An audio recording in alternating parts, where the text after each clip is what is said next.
नमस्कार दोस्तों, stock market studies में फिर से एक बार आपको बहुत दिल से स्वागत करता हूं। तो आज मैं फिर से आपके सामने कुछ इंपॉर्टेंट कंपनी के अपडेट और उसके कुछ हिडन न्यूज़ के बारे में और टेक्निकल चार्ट पैटर्न्स के बारे में बात करूंगा, जिस टेक्निकल चार्ट पैटर्न्स को यूज करके मैं खुद एज ए स्विंग ट्रेडिंग करता हूं। तो सबसे पहले मैं बात करूंगा अशोक लेलैंड के बारे में। तो अशोक लेलैंड जो है वो बेसिकली इंडिया के second largest heavy vehicle industries company है। अगर मैं इसको पेयर ग्रुप से कंपेयर करूं तो टाटा मोटर्स नंबर वन है, क्योंकि उसका मार्केट कैप 3.5 लाख करोड़ से ऊपर है। उसके बाद जिसका नाम देखने को मिलता है वो है अशोक लेलैंड, जिसका मार्केट कैप अराउंड 70,000 करोड़। तो आज 70,000 करोड़ हुआ है क्योंकि कंपनी का जो शेयर प्राइस है वो लाइफ टाइम हाई के आसपास है। तो इस कंपनी के ऊपर जब लगातार तेजी देखने को मिला था तब मैंने आपको एक एक डेटा अपडेट दिया था। उस डेटा को शायद अपने भूल चुके हैं। फिर से मुझे कमेंट्स किया गया, सर कंपनी लास्ट कुछ मंथ्स में कंपनी के मतलब लास्ट कुछ डेज से कंपनी के ऊपर इतना तेजी क्यों देखने को मिला है। देखिए उसके पीछे जो मेन रीजन है वो सबसे पहले मैं आपके साथ डिस्कशन करूंगा। अब रीजन को देखेंगे तो मई मंथ का जो डेटा आया था, मई मंथ का डेटा मतलब सेल्स का जो डेटा, कितना यूनिट कंपनी सेल किया, आप उस डेटा को देखेंगे तो चौंक जाओगे। कंपनी डोमेस्टिकली जो हेवी व्हीकल्स है, ट्रक्स एंड बसेस है, अब देखा जाए तो कंपनी सबसे ज्यादा बसेस बेचा है, क्योंकि 1000 यूनिट का बसेस बेचा गया था। इस बार वो 1900 यूनिट का टोटल बसेस बेचे, मतलब 1900 क्वांटिटी का बसेस बेचे। टोटल 87% का ग्रोथ हुआ। मान लेता हूँ ट्रक्स में उतना ज़्यादा सेल देखने को नहीं मिला, सिर्फ 1% का ग्रोथ हुआ, मगर बसेस बहुत ज़्यादा बेचा गया। उसी तरीके से अगर एलसीवी गाड़ी के बारे में बात करूँ, जो लो व्हीकल है, लो क्वालिटी मतलब लो कैटेगरीज व्हीकल है, उसके ऊपर जो 11% का ग्रोथ हुआ। 4700 के 790 के आसपास देखा था, अभी 5300 के आसपास देखने को मिला। तो बेसिकली कुल मिलाकर जो डोमेस्टिकली सेल्स है वो ट्रक, बस और एलसीवी को मिलाकर कुल मिलाकर 12,300 सॉरी मतलब 12,378 के आसपास यूनिट बेचा गया था। इस बार 13,852 यूनिट्स बेचा गया। कुल मिलाकर 12% का ग्रोथ हुआ। अभी मजेदार बात आपको यहाँ पे दिखेगा, टोटली कंपनी सॉरी इंडिया में नहीं, बाहर की कंट्रीज में भी एक्सपोर्ट किया है। और एक्सपोर्ट के आंकड़े देखेंगे तो आप चौंक जाओगे। तो एक्सपोर्ट एक्सपोर्ट के आंकड़े देखेंगे तो आप यहाँ पे देखेंगे तो कंपनी का एक्सपोर्ट भी बहुत शानदार तरीके से ग्रोथ हुआ, जहाँ पे बसेस का परसेंटेज सॉरी ट्रक्स का परसेंटेज बढ़ा और बसेस का भी अच्छा खासा ग्रोथ हुआ। 1600 से लेकर मतलब 2500 तक कंपनी का बसेस का इस बार सेल ऑफ देखने को मिला। और सबसे ज़्यादा कंपनी का जो ग्रोथ है वो इस ग्रोथ के कारण, यहाँ पे जो परसेंटेज जो है ग्रोथ के कारण कंपनी लगातार भागते चले जा रहे हैं। तो जो लोगों का डाउट था कि कंपनी भाग क्यों रहा है, उसके पीछे यही मेन रीजन है, क्योंकि कंपनी के ऊपर जो इंस्टीट्यूशन लगातार इस कंपनी के ऊपर बाई कर रहा है, उसके पीछे यही रीजन है। अगर ये भी देखा है तो कंपनी पिछली बार जो कैपेक्स अनाउंसमेंट किया था 853 करोड़ के आसपास, इस बार वो कैपेक्स को बढ़ा चुके हैं, मतलब 1087 करोड़ के आसपास खुद के कैपेक्स को बढ़ा चुके हैं। मतलब कंपनी कुछ ना कुछ तो अच्छा काम कर रहा है, जिसके चलते कंपनी का कैपेक्स भी बढ़ रहा है। तो इस पॉइंट को आपको भूलना नहीं है, इस पॉइंट को आपको जरूर याद रखना है। तो बाकी इस कंपनी के ऊपर जो टेक्निकली चार्ट पैटर्न्स बना उसके बारे में सबसे पहले मैं आपको दिखाऊंगा। और उसको दिखाने से पहले अगर मैं एक बात और भी आपके सामने एडिंग करूं, वो बात आपको हमेशा हाईलाइट इसलिए करता हूं क्योंकि देखिए 2022 में प्रोमोटर के पास जो होल्डिंग था 51%, उनमें से 17.84% प्लेजिंग था। अभी देखिए 2000 मतलब 2024 के मार्च के क्वार्टर मतलब क्वार्टर 4 का जो डेटा है, उसके हिसाब से 51% का होल्डिंग तो है, मगर खुद का प्लेजिंग बढ़ा चुके हैं 22% के आसपास। मतलब प्रोमोटर खुद के होल्डिंग को गिरवी रख कर खुद के पैसा उठा रहे हैं मार्केट से और उस पैसे से बिजनेस को चला रहा है। कल अगर सोचिए बिजनेस में कोई भी दिक्कत आए तो कंपनी बुरी तरीके से फंस सकते हैं, प्रोमोटर खुद के स्टेक को बेच सकते हैं। अभी क्वेश्चन ये आएगा कि सर प्रोमोटर अगर माल बेच दे तो क्या होगा। देखिए देखिए प्रोमोटर अगर माल बेच देंगे तो कंपनी के ऊपर जो खुद के जो कंट्रोल है वो कंट्रोल दूसरे के पास चला जाएगा, इंस्टीट्यूशन के पास चला जाएगा। वो उसके मन मर्जी के हिसाब से काम करेंगे। जैसे देखा जाए तो येस बैंक के ऊपर हुआ, साथ ही साथ और भी डिश टीवी के साथ हुआ। इस तरीके से बहुत सारे कंपनीज है जिसके ऊपर बहुत बड़ा दिक्कत आया।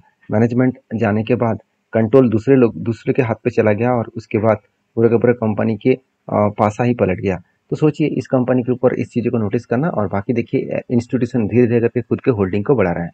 जैसे एफएस के पास 14% था, आज 21% के आसपास होल्डिंग्स है।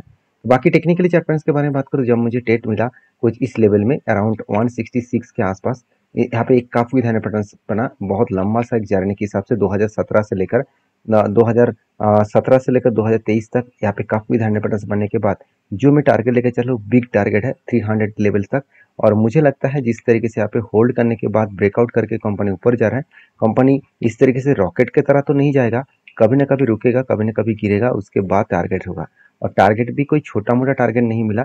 अगर मुझे एंटी लेवल से मैं टारगेट तक देखूँ तो ऑलमोस्ट 80% के आसपास टारगेट मिलने का चांसेस है। और ये टारगेट मैं लेकर चल रहा हूँ, 1 साल लगने वाला है, 1 साल से 1.5 साल लग सकता है। बाकी देखा जाएगा क्या होने वाला है, सब कुछ आपके सामने ही दिखेगा और मैं आपके सामने वीडियो बनाते रहूंगा।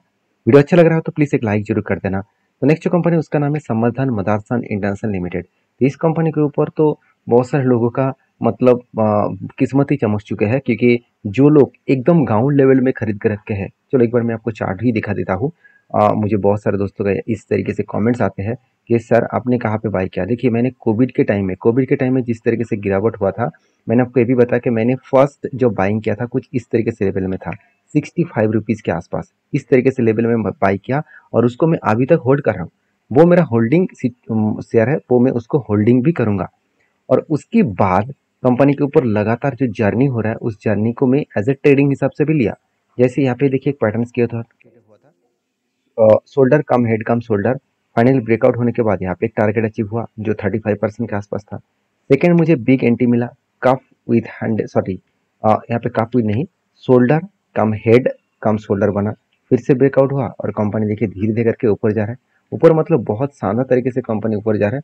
अगर इसको देखेंगे तो कंपनी किस तरीके से खुद को रिप्रेजेंट करके ऊपर लेके जा रहा है, बहुत शानदार तरीके से कंपनी ऊपर लेके जा रहा है। और मुझे लगता है जिस तरीके से वो अप 10 में है, वो टारगेट लेकर ही दम लेंगे, क्योंकि 210 के आसपास इसका टारगेट निकल कर रहा है और मुझे लगता है इस टारगेट को अचीव करेंगे। देखिए पहले ही जेफरीज ने एक टारगेट दिया था 175 के आसपास टारगेट दिया था, वो टारगेट पिछले दिनों में ही अचीव हो चुके हैं। क्योंकि मैं पहले भी आपको मेंशन किया था 13 जेफरीज ने इस जब एंट्री दिया था और टारगेट दिया था, मैं आपके साथ शेयर भी किया था। जेफरीज एडजस्ट समर्थन Motherson international price target 175 from 135, मतलब 135 से एंट्री दिया था और 175 तक इसका टारगेट रखा गया था। और उन्होंने एक ये भी कहा था कीप्स एट बाई, मतलब बाई का उनका रिकमेंड था, मतलब रिकमेंडेशन था। तो 135 से लेकर मतलब जिस लेवल में मेरा एंट्री था उस लेवल में ही एंट्री हुआ और 135 तक टारगेट था।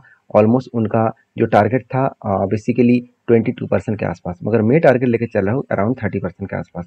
मैं इतना जल्द से जल्द एक दिन नहीं करूँगा, क्योंकि मेरा जो टारगेट है वो टेक्निकली चार्ट पैटर्न्स के बेसिस में है। तो उस टारगेट जब तक अचीव ना हो तब तक मैं इंतजार करूंगा। बाकी आपकी क्या राय है जरूर मुझे कमेंट्स करना।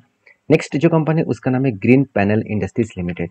देखिए ग्रीन पैनल इंडस्ट्रीज लिमिटेड के ऊपर बहुत सारे लोगों का डाउट है, क्या इस कंपनी में कुछ ग्रोथ फ्यूचर में स्ट्रांगली ग्रोथ हो सकता है।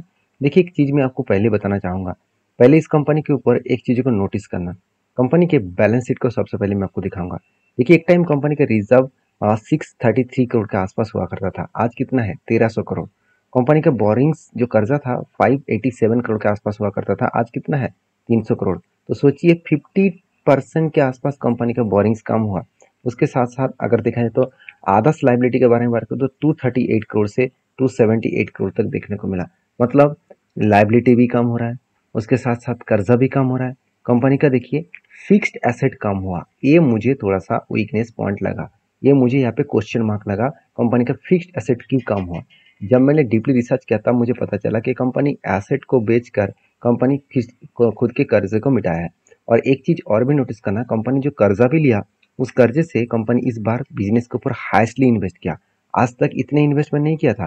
313 करोड़ ऑन गोइंग प्रोसेसिंग में कंपनी लगा चुके हैं, मतलब कोई प्रोडक्शन तैयार हो रहा है, उस तैयारी में पैसे का जरूरत है, तो कंपनी ने क्या किया 313 करोड़ लगा दिया, मतलब कंपनी हाईएस्ट इन्वेस्टमेंट इस जगह पे किया है। तो कुछ ना कुछ तो ग्रोथ बनेगा। तो क्या फाइनली कुछ ग्रोथ बना है, तो उस ग्रोथ के बारे में चलो मैं आपको चार्ट में दिखा देता हूँ। अभी देख सकते हैं ग्रीन पैनल के ऊपर लगातार करेक्शन हो रहा है और लगातार करेक्शन होने के बाद कंपनी यहाँ से रीबैक कर रहा है। तो यहाँ पे रीबैक क्यों कर रहा है, मैं पहले ही आपको मेंशन किया था, जो रेंज आपको मेंशन किया था वो इसका स्ट्रांगली एक सपोर्ट लेवल था, स्ट्रांगली एक सपोर्ट लेवल था। अब ध्यान से देखना, कंपनी कंटिन्यूसली गिरते गिरते, अगर मैं पूरा का पूरा चार्ट आपको दिखा दूं, देखिए कंपनी के ऊपर एक लॉन्ग जर्नी देखने को मिला। एक लॉन्ग मतलब रॉकेट की तरह भागा। मैं बार बार आपको बोलता हूँ जो कंपनी इस तरीके से रॉकेट की तरह भाग रहे हैं ना, और कंपनी के जो मार्केट कैप है उससे कई गुना ज्यादा कंपनी भागते ही चले जा रहे हैं, तो सोचना वो कभी ना कभी गिरेगा। और कभी ना कभी गिरेगा मतलब कहाँ तक गिरेगा उसका कोई पता नहीं होता। तो कंपनी के ऊपर देखिए जिस तरीके से करेक्शन हुआ और उसके बाद रिकवरी करने की भी कोशिश किया था, मगर रिकवरी होने से पहले ही फिर से एक बार करेक्शन हो गया। और करेक्शन होने के बाद कंपनी वही लेवल को टेस्ट किया जो इसका स्ट्रांगली सपोर्ट था, अराउंड 265 रुपीज़ के आसपास। तो उसको सपोर्ट लिया, उससे कंपनी यहाँ से बाउंस बैक करने का कोशिश कर सकते हैं। तो फिलहाल के लिए मैं इस कंपनी के ऊपर कोई भी ट्रेड नहीं लूँगा, क्योंकि जो कंपनी के यहाँ पे देखा जाए तो सपोर्ट बना है, जिस तरीके से यहाँ पे ब्रेकडाउन किया है, मुझे लगता है कंपनी इस स्ट्रांगली 340 लेवल को रेजिस्टेंस फेस करके कंपनी और भी गिर सकते हैं। तो ये कुछ अपडेट था जो मैं आपके साथ शेयर किया। बाकी आपकी क्या ओपिनियन है जरूर मुझे कमेंट्स करके बताना। नेक्स्ट जो कंपनी है उसका नाम है एल्कॉन इंजीनियरिंग कंपनी लिमिटेड। तो Elcon engineering limited basically company का जो फेस वैल्यू 2 रुपया है, इसको कंपनी 1 रुपया करने वाला है, मतलब हर एक के बदले कंपनी 2 शेयर आपको देने जा रहा है। तो क्या सही में उसका डेट अपडेट आ चुके हैं? यहाँ पे देखिए कंपनी 2006 में द फेस वैल्यू का 10 का फेस वैल्यू 2 किया था, अभी फिर से 2 का फेस वैल्यू को 1 करने वाले हैं। तो ये जो अपडेट है वो मैं आपके साथ इसीलिए शेयर किया हूँ क्योंकि आपको सारे डिटेल्स को पता होना चाहिए, सारी चीज़ों का आपको पता होना चाहिए, तो इसलिए मैंने आपके साथ शेयर किया। बाकी आप इन्फॉर्मेशन को वेरीफाई करना, उसके बाद काम करना। वीडियो में जानकारी अगर अच्छा मिला तो प्लीज़ लाइक करना। मिलते हैं नेक्स्ट वीडियो में, तब तक के लिए धन्यवाद।